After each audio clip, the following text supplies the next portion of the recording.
Una gloria peculiar. Como las Escrituras revelan su completa veracidad. Por John Piper. Capítulo 7. La autoridad de los apóstoles. Si alguno se cree profeta o espiritual, reconozca que esto que les escribo es mandato del Señor. Si no lo reconoce, tampoco él será reconocido. Primera de Corintios 14, 37 y 38, Nueva Versión Internacional. La formación del canon del Nuevo Testamento en gran parte fue un reconocimiento de la realidad de lo que demandó para sí mismo, y que prueba ser inspiración de Dios. Ya lo hemos tratado de manera significativa en el capítulo 3 en el que hablamos sobre el canon del Nuevo Testamento. Pero hay mucho más por ver. Lo que trato de responder en este capítulo es, ¿qué afirmaciones hacen los escritos apostólicos de sí mismos? La autoridad de los apóstoles viene de Jesús. Lo primero y más importante que hay que decir es que, aparte de la autoridad suprema de Jesucristo, los escritos apostólicos no reclaman nada para sí mismos. Toda su autoridad es conscientemente derivativa. Jesucristo es el único que tiene toda autoridad, en el cielo y en la tierra, Mateo 28:18, Reina Valera 2015. Solo Él es, a quien el Padre ha dado autoridad sobre todo hombre, Juan 17:2, Reina Valera 2015, el único que demanda que todas las cosas me fueron entregadas por mi Padre, y nadie conoce al Hijo, sino el Padre, ni al Padre conoce alguno, sino el Hijo, y aquel a quien el Hijo lo quiera revelar, Mateo 11:27, el único que podría decir yo soy el camino, y la verdad, y la vida, Juan 14:6, el único que podría decir edificaré mi iglesia, y las puertas del Hades no prevalecerán contra ella. Mateo 16:18, el único que enseña de una manera sin precedentes que la gente se admiraba de su doctrina, porque les enseñaba como quien tiene autoridad, y no como los escribas. Mateo 7:28 y 29, el único que, cuando venga en su gloria, y todos los santos ángeles con él, entonces se sentará en su trono de gloria, y serán reunidas delante de él todas las naciones, y apartará los unos de los otros, como aparta el pastor las ovejas de los cabritos. Mateo 25:31 y 32. El único que podría decir el cielo y la tierra pasarán, pero mis palabras no pasarán, Mateo 24:35, el único que reprendió al viento y a las olas, y cesaron, y se hizo bonanza, Lucas 8:24, el único que mandó a los demonios con plena autoridad cállate, y sal de él. Entonces el demonio, derribándole, salió de él, y no le hizo daño alguno. Y estaban todos maravillados, y hablaban unos a otros, diciendo, ¿qué palabra es esta, que con autoridad y poder manda a los espíritus inmundos, y salen? Lucas 4:35 y 36, el único, que reclama el poder de perdonar pecados, algo que solo Dios puede hacer, y que dijo, que sepáis que el Hijo del Hombre tiene autoridad para perdonar pecados en la tierra, dijo al paralítico a ti te digo, levántate, toma tu camilla y vete a tu casa. Marcos 2:10 y 11, Reina Valera 2015, el único que se atrevería a decir todo lo que el Padre hace, también lo hace el Hijo igualmente, Juan 5:19. Estas son las cosas que los apóstoles vieron, oyeron, recordaron y registraron. Es Señor de todos, Hechos 10:36. Él es Dios, Juan 1:1 y 20:28, Romanos 9:5, Colosenses 2:9, Hebreos 1:8 y 9. Las palabras del Antiguo Testamento que se aplicaron a Jehová, los apóstoles las aplican a Jesús resucitado, Romanos 10:11, Primera de Corintios 1:31, Segunda de Corintios 10:17, Efesios 4:8 y Filipenses 2:10. Es, por lo tanto, nuestro único soberano y Señor, Judas 4, Nueva Versión Internacional. Jesús, una nueva y única autoridad en el mundo. Herman Bavinck, el teólogo reformado holandés de la Free University of Amsterdam, Universidad Libre de Ámsterdam, resumió el lugar que Jesús tuvo en la mente de sus testigos del Nuevo Testamento de la siguiente manera: a lo largo del Nuevo Testamento, el testimonio de Jesús es considerado divino, verdadero e infalible. Él es el Logos, que da a conocer al Padre, Juan 1:18 y 17:6, el testigo fiel y verdadero, Apocalipsis 1:5, 3:14, e Isaías 55:4, el Amén en quien todas las promesas de Dios son sí y amén, Apocalipsis 3:14, Segunda de Corintios 1:20. No hay engaño, dolos, en su boca, Primera de Pedro 2:22. Él es el apóstol y sumo sacerdote de nuestra confesión, Hebreos 4:14 y Primera de Timoteo 6:13. Él no habla ectonidion, de él mismo, como Satanás, que es un mentiroso, Juan 8:44, pero Dios habla a través de él, Hebreos 1:2. Jesús fue enviado por Dios, Juan 8:42, y da testimonio solo de lo que ha visto y oído, Juan 3:32. Él habla las palabras de Dios, Juan 3:34 y 17:8, y da testimonio de la verdad, 5:33 y 18:37. Por esta razón su testimonio es verdadero, Juan 8:14 y 14:6, confirmado por el testimonio de Dios mismo, 5:32, 37 y 8:18. En otras palabras, como vimos en el capítulo 3, Jesucristo era la nueva, absoluta, única y suprema autoridad en el mundo. Fue la llegada de Dios a la historia. Su autoridad era, por tanto, absoluta. Fue supremo sobre el Antiguo Testamento, que lo consideraba como inquebrantable, Juan 10:35, y ahora era supremo sobre la Iglesia, que dijo iba a construir con un poder tan irresistible que las puertas del infierno no podrían resistir a su avance, Mateo 16:18. El objetivo de Jesús es gobernar a su pueblo a través de las Escrituras. Otro erudito holandés, Norval Geldenhuis, contempló la autoridad absoluta de Jesús y sus propósitos para el mundo, y obtuvo la implicación del rol que tendrían las Escrituras. El propósito de Jesús era difundir un movimiento, en su nombre y para su gloria, a todos los pueblos del mundo, Mateo 28:18-20. Su objetivo era reunir en iglesias a un pueblo redimido, Mateo 18:17. Y apuntó que vivirían bajo la autoridad de su enseñanza hasta el final de los tiempos, Mateo 7:24-27. Geldenhuis llegó a la conclusión de que esto implicaba que Cristo proporcionaría una autorización por escrito para su iglesia de igual forma que Dios lo hizo con su pueblo en el Antiguo Testamento, el hecho de que Jesús, como tal, posee autoridad divina suprema, incluso aparte del hecho de ser reconocido por todos los autores del Nuevo Testamento y por el conjunto de la iglesia primitiva, es de la mayor importancia para el estudio de la elaboración del Nuevo Testamento. Pues ello nos da la seguridad de que el Señor de toda la autoridad se habría ocupado de que, a través de la operación de su poder, una explicación adecuada completamente fiable y una proclamación auténtica sobre el significado de su vida y su obra fueran escritas y preservadas para las épocas venideras. Debido a que la revelación de Dios en Cristo era completa y efapax. De una vez por todas, se deduce lógicamente que el Señor, a quien se le da toda la autoridad en el cielo y en la tierra, habría regulado la historia de la iglesia primitiva de tal manera que el canon del Nuevo Testamento sería genuino y todo suficiente. Esta deducción lógica que hace Geldenhuis es, de hecho, lo que revela el Nuevo Testamento. Desde el comienzo de su ministerio, Jesús se preparó para la transmisión de la verdad y la autoridad a su iglesia a través de voceros autorizados que enseñarían con su autoridad, se comprometerían a poner sus enseñanzas por escrito y dejarían un cuerpo de escritos inspirados a través de los cuales Cristo gobernaría a su iglesia hasta su regreso. Cristo hizo esto llamando, comisionando y luego enviando al Espíritu Santo para guiar a los apóstoles. Jesús escogió y preparó a los apóstoles. El término apóstol no es sinónimo de discípulo. Discípulo significa seguidor o alumno, y apóstol significa representante autorizado. Se puede leer en Lucas 6:12 y 13 sobre la transición de los discípulos a apóstoles. En aquellos días él fue al monte a orar, y pasó la noche orando a Dios. Y cuando era de día, llamó a sus discípulos, y escogió a 12 de ellos, a los cuales también llamó apóstoles. Así que todos los apóstoles son discípulos, pero no todos los discípulos son apóstoles. Todos los cristianos son discípulos, Hechos 11:26, pero los 12 apóstoles son un grupo de discípulos a quienes Jesús les dio una porción de su autoridad. Nótese en Mateo 10:1 y 2 que los 12 son llamados discípulos, pero después de haberles dado autoridad se los llama apóstoles, entonces llamando a sus 12 discípulos, les dio autoridad sobre los espíritus inmundos, para que los echasen fuera, y para sanar toda enfermedad y toda dolencia. Los nombres de los 12 apóstoles son estos: primero Simón. Mateo 10:1 y 2, en el principio, Jesús los preparó para ser sus representantes autorizados en el ministerio, por la supervisión de su trabajo personal, habiendo reunido a sus 12 discípulos, les dio poder y autoridad sobre todos los demonios, y para sanar enfermedades. Y los envió a predicar el reino de Dios, y a sanar. Y saliendo, pasaban por todas las aldeas, anunciando el evangelio y sanando por todas partes. Vueltos los apóstoles, le contaron todo lo que habían hecho.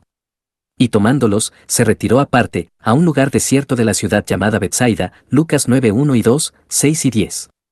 Eran sus emisarios. Cuando estaba terminando su ministerio terrenal, Jesús oró a Dios el Padre y confirmó que lo que el Padre le había dado para hacer, Él lo había hecho: yo te he glorificado en la tierra, he acabado la obra que me diste que hiciese. Juan 17:4. Incluido en esa misión del Padre estaba el que, yo les he dado tu palabra, versículo 14. Y dice una vez más, porque las palabras que me diste, les he dado, versículo 8. Este fue el corazón de la autorización apostólica. Dios tenía palabras y quería que su pueblo en la tierra las supieran.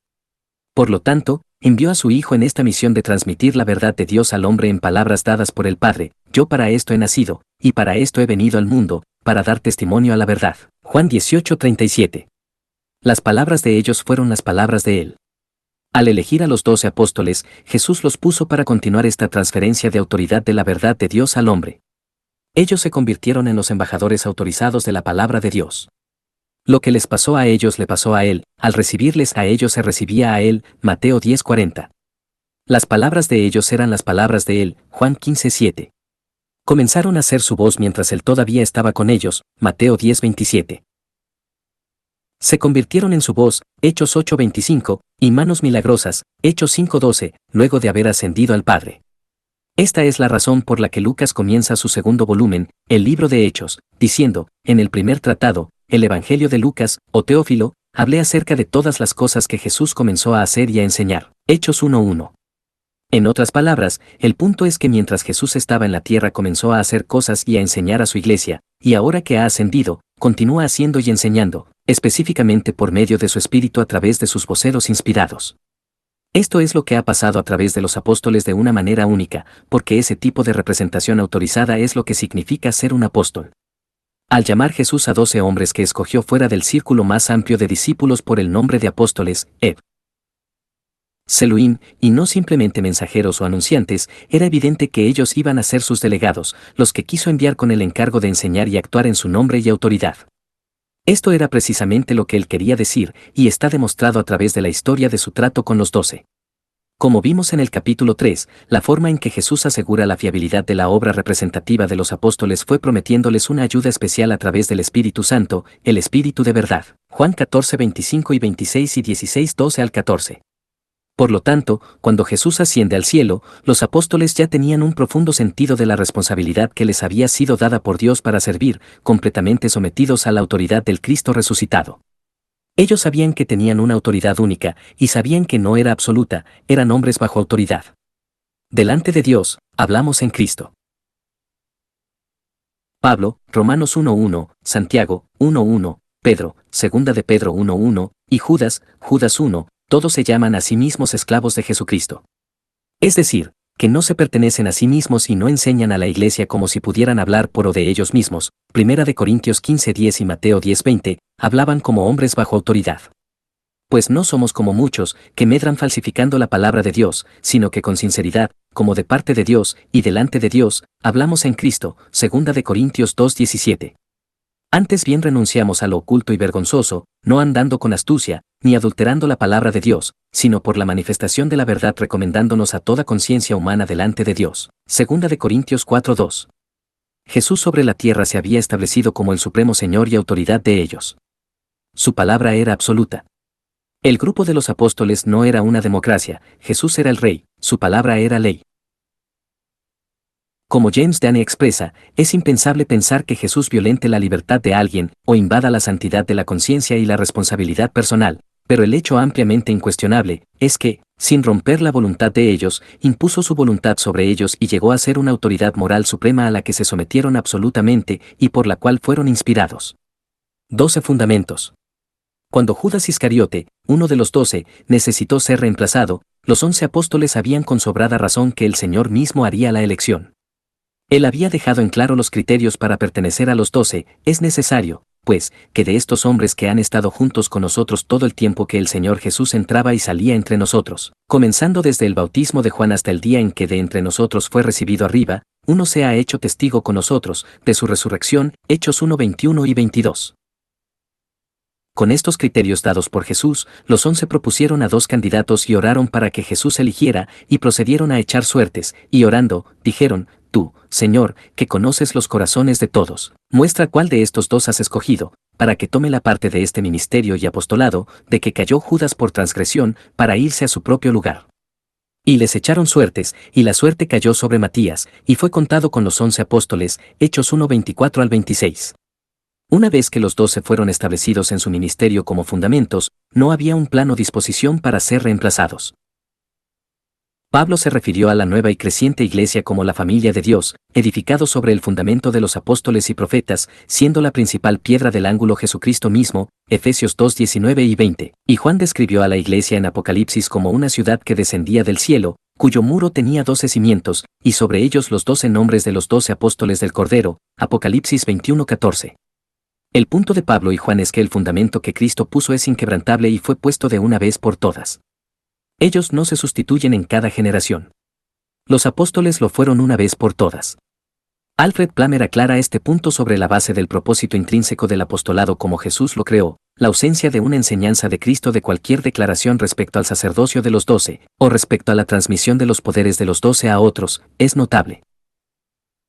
Como la función principal de los 12 iba a ser la de ser testigos de lo que Cristo había enseñado y hecho, especialmente en el asunto de la resurrección de entre los muertos, no era posible que hubiera transmisión de tal excepcional oficio. Pablo, apóstol por mandato de Dios. Tendremos mucho más que decir sobre el gran apóstol Pablo en el capítulo 17 y, por supuesto, que él es digno de toda la atención que podamos darle. Después de Jesús, ningún hombre ha sido más influyente en la historia del mundo que Pablo. Esa es una declaración gigantesca, pero tal es mi estimación de cómo sus cartas han obrado en la psique de la raza humana donde el cristianismo se haya extendido. Sin duda en mi caso, sería cierto que, después de Jesús, nadie me ha formado más que Pablo. Mi estima y mi afecto por él son casi ilimitados. Se hará evidente el porqué a medida que avancemos y especialmente en el capítulo 17. El llamado de Pablo como apóstol fue tan sorprendente para él como lo fue para los 12. Vimos el proceso de su aprobación en el capítulo 3. Pero una vez que Cristo resucitó lo llama y confirma como un apóstol, Gálatas 1:1, y los 12 lo reconocen como a igual, Gálatas 2:7 al 10. El testimonio de Pablo en asuntos de inspiración y autoridad apostólica es inigualable. Él era inquebrantable en la afirmación de su propio apostolado, 1 de Timoteo 2:7, 1 de Corintios 9:1 y 2, 15:8 al 10 y 2 de Corintios 12:12. Sabía que Jesús le había dado una autoridad única para la edificación de la iglesia, 2 de Corintios 10:8 y 13:10. Sabía que el evangelio que predicaba fue el fundamento y sería la piedra de toque para todos los otros contendientes, Gálatas 1:8 al 10. Sabía que cuando predicaba en el nombre de Cristo, lo que entregaba era verdaderamente la palabra de Dios, 1 de Tesalonicenses 2:13. Sabía que su predicación no venía de su propia voluntad, sino que se le había confiado su mensaje por mandato de Dios, Tito 1:3. Por lo tanto, Pablo sabía que no era inferior a ningún pretendido superapóstol, incluso si viniera de Jerusalén, en nada he sido menos que aquellos grandes apóstoles, aunque nada soy. Con todo, las señales de apóstol han sido hechas entre vosotros en toda paciencia, por señales, prodigios y milagros, 2 de Corintios 12:11 y 12.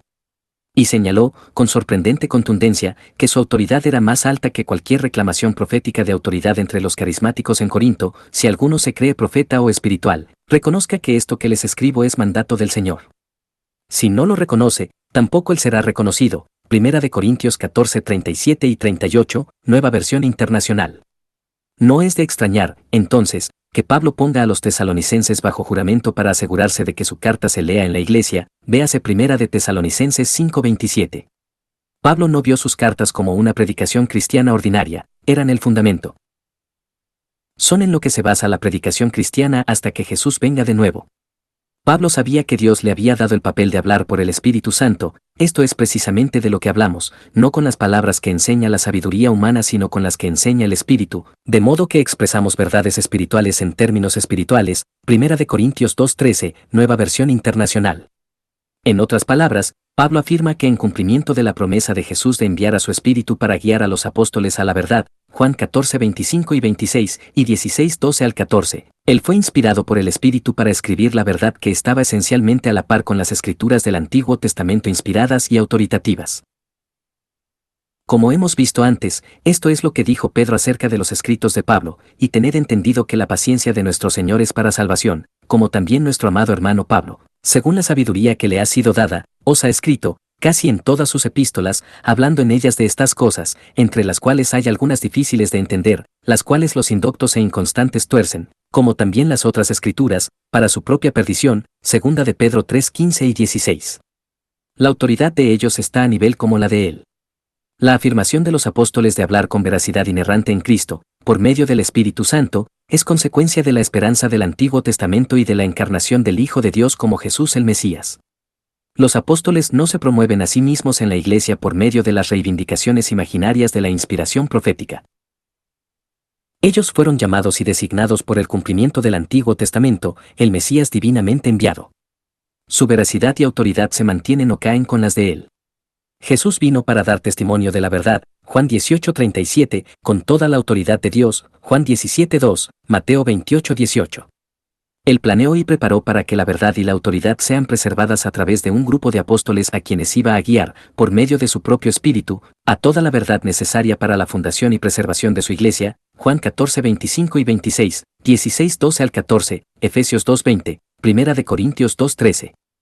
En perfecta armonía con la voluntad de Dios para Cristo, y con la voluntad de Cristo para su iglesia, aquellos portavoces pusieron sus enseñanzas por escrito con un sentido sobrio, consciente de que lo que escribieron para la iglesia sería su estatuto infalible hasta que Jesús venga de nuevo.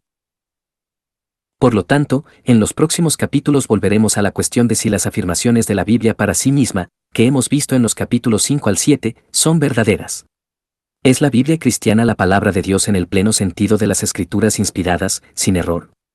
Mi respuesta a esa pregunta es sí. El resto de este libro es mi esfuerzo por mostrar cómo podemos tener una convicción bien fundada de que esto es así.